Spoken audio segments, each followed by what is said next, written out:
Hello साथियों, आप सभी को मेरा प्यार भरा नमस्कार। कैसे हैं आप? उम्मीद करते हैं अच्छे होंगे। आप लोग का पढ़ाई लिखाई खूब बढ़िया चल रहा होगा। अगर अभी बिहार बोर्ड मैट्रिक परीक्षा 2026 में एग्जाम दीजिएगा संस्कृत का, अगर आपका भी एग्जाम है 17 फरवरी का संस्कृत का, तो ये क्लास आपके लिए महत्वपूर्ण होने वाला है। बिहार बोर्ड में यह प्रश्न 100% आएगा। ठीक है, तो आप लोग क्लास को लास्ट तक जरूर देखिए। क्लास में तो क्लास को लाइक कर लीजिए, अपने दोस्तों को भी शेयर कर दीजिए और चैनल को जरूर सब्सक्राइब कर लीजिए इसी तरह क्लास देखने के लिए। देखते हैं आज का पहला प्रश्न, और आप लोग भी साथ में आंसर दीजिएगा जिस भी प्रश्न का आंसर आता होगा। ठीक है, पहला प्रश्न आप कहेंगे पाटलिपुत्र किस नदी के किनारे स्थित है? तो पाटलिपुत्र किस नदी के किनारे स्थित है?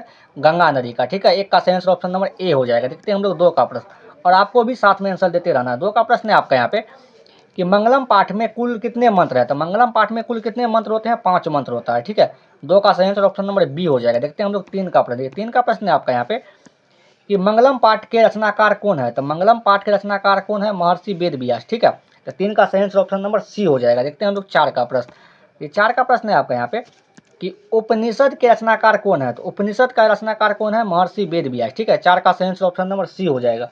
देखते हैं हम लोग पाँच का प्रश्न। देखिए पाँच का प्रश्न है आपका यहाँ पे भारत की शोभा से कौन प्रसन्न होते हैं? तो भारत के शोभा से कौन प्रसन्न होते हैं? ईश्वर। ठीक है, ईश्वर भगवान को कहा जाता है। पाँच का सही आंसर ऑप्शन नंबर ए हो जाएगा। देखते हैं हम लोग छः का प्रश्न। ठीक है, छः का प्रश्न है आपका यहाँ पे कि किस देश का गुणगान देवता लोग करते हैं? तो किस देश का गुणगान जो है ना देवता लोग करते हैं?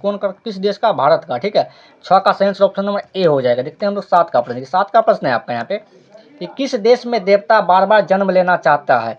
बताएं, तो किस देश में देवता बार बार जन्म लेते हैं? तो किस देश में लेते हैं? अपना प्यारा भारत में। ठीक है, सात का सही आंसर ऑप्शन नंबर बी होगा। देखते हैं हम लोग आठ का प्रश्न। आठ का प्रश्न है आपका यहाँ पे कि पुराण के रचनाकार कौन है? तो पुराण के रचनाकार कौन होगा है यहाँ पे? महर्षि वेद व्यास। ठीक है, पुराण के भी रचनाकार कौन है? महर्षि वेद व्यास। आठ का सही आंसर ऑप्शन नंबर सी होगा। देखते हैं हम लोग नौ का प्रश्न। ठीक है, नौ का प्रश्न है आपका यहाँ पे कि क्षमा किसकी हत्या करता है? बताएं, क्षमा जो है ना किसकी हत्या करता है? क्षमा धर्म की हत्या करता है। तो नौ का सही आंसर ऑप्शन नंबर ए हो जाएगा। देखते हैं हम लोग दस का प्रश्न। ठीक है, 10 का प्रश्न है आपका यहाँ पे कि किसके प्रश्न का उत्तर विदुर देते हैं? बताएं, किसके प्रश्न का उत्तर विदुर देते हैं? तो धृतराष्ट्र का। ठीक है, 10 का सही आंसर ऑप्शन नंबर डी हो जाएगा। देखिए, अगर आप यहाँ तक आ गए तो क्लास को लाइक भी करें, अपने दोस्तों को भी शेयर कर दीजिए ताकि आपका दोस्त भी क्लास को देख लेगा, और चैनल को जरूर सब्सक्राइब कर लीजिए। ठीक है, देखते हैं हम लोग 11 का प्रश्न। 11 का प्रश्न है आपका यहाँ पे कि गीत गोविंद के रचयिता कौन है? तो गीत गोविंद के रचयिता कौन है आपका यहाँ पे? जयदेव होगा। गीत गोविंद के रचयिता जयदेव है। 11 का सही आंसर ऑप्शन नंबर सी होगा। देखते हैं हम लोग 12 का प्रश्न। 12 का प्रश्न है आपका यहाँ पे कि आर्य समाज की स्थापना किस नगर में होगी? बताएं, नगर में होगी। आर्य समाज की स्थापना किस नगर में होगी? तो किस में हुआ था? मुंबई में हुआ था। ठीक है, 12 का सही आंसर ऑप्शन नंबर बी होगा। देखते हैं हम लोग 13 का प्रश्न। 13 का प्रश्न है आपका यहाँ पे कि स्वामी दयानंद का जन्म किस ग्राम में हुआ था? तो स्वामी दयानंद का जन्म किस ग्राम में हुआ था? टंकारा में। ठीक है, टंकारा कहाँ पड़ता है? गुजरात में। आपको यह भी ध्यान रखना है। 13 का सही आंसर ऑप्शन नंबर बी होगा। देखते हैं हम लोग 14 का प्रश्न। ये 14 का प्रश्न है आपका यहाँ पे कि स्वामी दयानंद का जन्म किस प्रांत में हुआ था? प्रांत लिखा है या राज्य लिखा है? एक ही बात होता है। किस प्रांत में हुआ था? गुजरात में। 14 का सही आंसर ऑप्शन नंबर ए हो जाएगा। देखते हैं हम लोग 15 का प्रश्न। ठीक है, 15 का प्रश्न है आपका यहाँ पे कि आर्य समाज की स्थापना कब हुई? तो आर्य समाज की स्थापना कब हुआ था? बताएं, आप लोग भी कमेंट करके बताएं। 1875 में। कब हुआ था? 1875 में। 15 का सही आंसर ऑप्शन नंबर बी होगा। देखते हैं हम लोग 16 का प्रश्न। 16 का प्रश्न है आपका यहाँ पे कि मूल शंकर किनका नाम था? तो मूल शंकर किनका नाम था? दयानंद सरस्वती का। ठीक है, स्वामी दयानंद का। 16 का सही आंसर ऑप्शन नंबर ए हो जाएगा। देखते हैं हम लोग 17 का प्रश्न। 17 का प्रश्न है आपका यहाँ पे कि स्वामी दयानंद का जन्म कब हुआ था? बताएं, स्वामी दयानंद का जन्म कब हुआ था? तो स्वामी दयानंद का जन्म हुआ था 1824 ईस्वी में। 17 का सही आंसर ऑप्शन नंबर सी हो जाएगा। देखते हैं हम लोग 18 का प्रश्न। 18 का प्रश्न है आपका यहाँ पे कि भीखन टोला किस प्रांत में है? तो भीखन टोला किस प्रांत लिखा रही है या राज्य लिखा रही है? एक ही बात होता है। तो बिहार में है। ठीक है, 18 का सही आंसर ऑप्शन नंबर ए हो जाएगा। देखते हैं 19 का प्रश्न। 19 का प्रश्न है आपका यहाँ पे कि भीखन टोला देखने कौन आए? तो भीखन टोला देखने के लिए कौन आए थे? शिक्षक। ठीक है, 19 का सही आंसर ऑप्शन नंबर ए हो जाएगा। देखते हैं हम लोग 20 का प्रश्न। 20 का प्रश्न है आपका यहाँ पे कि कर्मवीर कौन है? तो कर्मवीर कौन था? राम प्रवेश राम। ठीक है, 20 का सही आंसर ऑप्शन नंबर ए हो जाएगा। देखते हैं हम लोग 21 का प्रश्न। 21 का प्रश्न है आपका यहाँ पे कि भारतीय संस्कार कितने हैं? तो भारतीय संस्कार कितने हैं? 16 है। ठीक है, 21 का सही आंसर ऑप्शन नंबर डी हो जाएगा। देखते हैं हम लोग 22 का प्रश्न। देखिए 22 का प्रश्न है कि संस्कारों को कितने भागों में बांटा गया है? संस्कारों को कितने भागों में बांटा गया है? संस्कारों को 5 भागों में बांटा गया। ठीक है, 22 का सही आंसर ऑप्शन नंबर सी हो जाएगा। देखते हैं हम लोग 23 का प्रश्न। 23 का प्रश्न है आपका यहाँ पे कि अलस कथा के रचयिता कौन है? तो अलस कथा के रचयिता कौन है? विद्यापति। तो 23 का सही आंसर ऑप्शन नंबर बी हो जाएगा। देखते हैं हम लोग 24 का प्रश्न। ये 24 का प्रश्न है आपका यहाँ पे कि अलस कथा पाठ कहाँ से संकलित है? तो अलस कथा पाठ कहाँ संकलित है, तो पुरुष परीक्षा से, ठीक है। 24 का सही आंसर ऑप्शन नंबर बी हो जाएगा। देखते हैं हम लोग 25 का प्रश्न। 25 का प्रश्न है आपका यहाँ पे कि मिथिला का मंत्री कौन था, तो मिथिला के मंत्री कौन था, तो मिथिला के मंत्री, तो मिथिला का मंत्री कौन था, तो मिथिला का संतरी मिथिला का मंत्री। यहाँ देखिए यहाँ पे कुछ टाइपिंग मिस्टेक है, ठीक है। यहाँ पे क्या है, कुछ टाइपिंग मिस्टेक है, इसका छोड़ दीजिए। देखते हैं 26 का। अगर आप यहाँ तक आ गए तो क्लास को लाइक करें, अपने दोस्तों को भी शेयर कर दीजिए ताकि आपका दोस्त को भी क्लास को देख लेगा। चैनल को जो सब्सक्राइब कर लीजिए, ठीक है।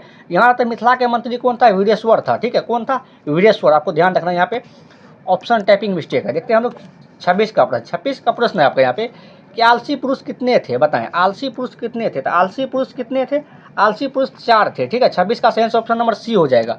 देखते हैं हम लोग 27 का प्रश्न। 27 का प्रश्न है आपका यहाँ पे कि राजशेखर की रचना कौन सी है, बताएं राजशेखर की रचना कौन सी है, तो राजशेखर की रचना है काव्य मीमांसा। 27 का सही ऑप्शन नंबर ए हो जाएगा। देखते हैं हम लोग 28 का प्रश्न। 28 का प्रश्न है आपका यहाँ पे कि सिखों के 10वें गुरु कौन थे, तो सिखों के 10वें गुरु कौन थे, गुरु गोविंद सिंह। और गुरु गोविंद सिंह का जन्म कहाँ हुआ था, पटना में, ठीक है। और पटना क्या है, बिहार की राजधानी है, आपको यह भी ध्यान रखना है। तो 28 का सही ऑप्शन नंबर बी हो जाएगा। देखते हैं हम लोग 29 का प्रश्न। 29 का प्रश्न है आपका यहाँ पे कि किस काल में पटना का नाम पाटलीग्राम था, बताएं किस काल में पटना का नाम पाटलीग्राम था, किस काल में, बुद्ध काल में, ठीक है। 29 का सही ऑप्शन नंबर ए होगा। देखते हैं हम लोग 30 का प्रश्न। 30 का प्रश्न है आपका यहाँ पे कि पटना का इतिहास कितना पुराना है, तो पटना का इतिहास कितना पुराना है, 2500 वर्ष। तो 30 का सही ऑप्शन नंबर ए हो जाएगा। देखते हैं हम लोग 31 का प्रश्न। 31 का प्रश्न है आपका यहाँ पे कि क्षमाराव किस काल के लेखक है, क्षमाराव किस काल के लेखक है। क्षमाराव जो है ना किस काल के लेखक है, आधुनिक काल का, ठीक है। 31 का सही ऑप्शन नंबर ए होगा। देखते हैं 32 का प्रश्न। 32 का प्रश्न है आपका यहाँ पे कि स्वामी दयानंद के माता पिता किसके उपासक थे, तो स्वामी दयानंद के माता पिता किसके उपासक थे, शिव के, ठीक है। 32 का सही ऑप्शन नंबर ए हो जाएगा। देखते हैं हम लोग 33 का प्रश्न। 33 का प्रश्न है आपका यहाँ पे कि दलित पुरुष का नाम क्या था, बताएं दलित पुरुष का नाम क्या था। दलित पुरुष का नाम था राम प्रवेश राम, ठीक है। 35 का सही ऑप्शन नंबर ए हो जाएगा। देखते हैं हम लोग 34 का प्रश्न। 34 का प्रश्न है आपका यहाँ पे कि समाज सुधारक कौन थे, बताएं समाज सुधारक कौन थे, स्वामी दयानंद, ठीक है। 34 का सही ऑप्शन नंबर सी हो जाएगा। देखते हैं हम लोग 35 का प्रश्न। देखिए 35 का प्रश्न है आपका यहाँ कि पथिक को किसने मारा, तो पथिक को किसने मारा था, व्याघ्र ने, ठीक है। 25 का सही ऑप्शन नंबर क्या होगा आपका यहाँ पे, 35 हो जाएगा, व्याघ्र है, ठीक है। देखते हैं हम लोग 36 का प्रश्न। 36 का प्रश्न है आपका यहाँ पे कि पथिक कहाँ फंस गया, तो पथिक जो है ना, पथिक कहाँ फंस गया था, कीचड़ में, ठीक है। तो 36 का सही ऑप्शन नंबर सी हो जाएगा। देखते हैं हम लोग 37 का प्रश्न। 37 का प्रश्न है आपका यहाँ पे 37 का प्रश्न है आपका यहाँ पे कि कथिक क्या था, बताएं कथिक क्या था, कथिक लोभी और चालाक था, ठीक है। 37 का सही ऑप्शन नंबर बी होगा। देखते हैं हम लोग 38 का प्रश्न। 38 का प्रश्न है आपका यहाँ पे कि जंतु के हृदय रूपी गुफा में क्या स्थित है, बताएं जंतु के हृदय रूपी गुफा में क्या स्थित है, जंतु के हृदय रूपी गुफा में क्या स्थित है, तत्व, ठीक है। 38 का सही ऑप्शन नंबर ए होगा। देखते हैं 39 का प्रश्न। 39 का प्रश्न है आपका यहाँ पे उपनिषदों की संख्या कितनी है, तो उपनिषदों की संख्या कितना है, 108, ठीक है। 39 का सही ऑप्शन नंबर बी हो जाएगा। देखते हैं हम लोग 40 का प्रश्न। 40 का प्रश्न है आपका यहाँ पे मृत्यु को वश में कौन कर लेता है, तो मृत्यु को वश में कौन कर लेता है, विद्वान, ठीक है। 40 का सही ऑप्शन नंबर सी हो जाएगा। देखते हैं हम लोग 41 का प्रश्न। 41 का प्रश्न है आपका यहाँ पे कि सत्य का मुख किस पात्र से ढका हुआ है, बताएं सत्य का मुख किस पात्र से ढका हुआ है, तो किस पात्र से, हृदयमय पात्र से, ठीक है। 41 का सही ऑप्शन नंबर ए होगा। देखते हैं हम लोग 42 का प्रश्न। देखिए 42 का प्रश्न है आपका यहाँ पे कि सत्य का खजाना कहाँ है, तो सत्य का खजाना कहाँ है, आप लोग भी बताएं। 42 का सही आंसर क्या होगा आपका, देवलोक, ठीक है। 42 का सही आंसर ऑप्शन नंबर सी होगा। देखते हैं 43 का प्रश्न। ये 43 का प्रश्न है आपका यहाँ पे बहती नदी कहाँ मिलती है, बताएं बहती नदी कहाँ मिलती है, तो बहती नदी कहाँ मिलती है, समुद्र में, ठीक है। 43 का सही ऑप्शन नंबर क्या होगा आपका यहाँ पे सी हो जाएगा। देखते हैं हम लोग 44 का प्रश्न। देखिए 44 का प्रश्न है आपका यहाँ पे कि किसकी जय होती है, तो किसकी जय होती है, सत्य की। सत्य की हमेशा क्या होता है, जय होता है। 44 का सही ऑप्शन नंबर ए होगा। देखते हैं 45 का प्रश्न। 45 का प्रश्न है आपका यहाँ पे कि आलसशाला में आग लगाने पर भी कितने लोग नहीं भागे, तो कितने लोग नहीं भागे थे आलसशाला में आग लगाने पर, 4 लोग, ठीक है। 45 का सही ऑप्शन नंबर सी होगा। देखते हैं हम लोग 46 का प्रश्न। 46 का प्रश्न है आपके यहाँ पे कि भीषण भूख लगने पर भी कौन कुछ नहीं कर सकता है, बताएं भीषण भूख लगने पर भी कौन कुछ नहीं कर सकता है, बताएं आलसी, ठीक है। 46 का सही ऑप्शन नंबर बी होगा। देखते हैं हम लोग 47 का प्रश्न। 47 का प्रश्न है आपके यहाँ पे कि मैथिल कवि कौन था, तो मैथिल कवि कौन था, विद्यापति, ठीक है। 47 का सही ऑप्शन नंबर सी होगा। देखते हैं हम लोग 48 का प्रश्न। 48 का प्रश्न है आपका यहाँ पे किससे सुख की प्राप्ति होती है, किससे सुख की प्राप्ति होती है, तो अहिंसा से, ठीक है। 48 का सही ऑप्शन नंबर बी होगा। देखते हैं हम लोग 49 का प्रश्न। 49 का प्रश्न है आपका यहाँ पे कि सूर्यपुत्र कौन था, तो सूर्यपुत्र कौन था, कर्ण, ठीक है। 49 का सही ऑप्शन नंबर सी होगा।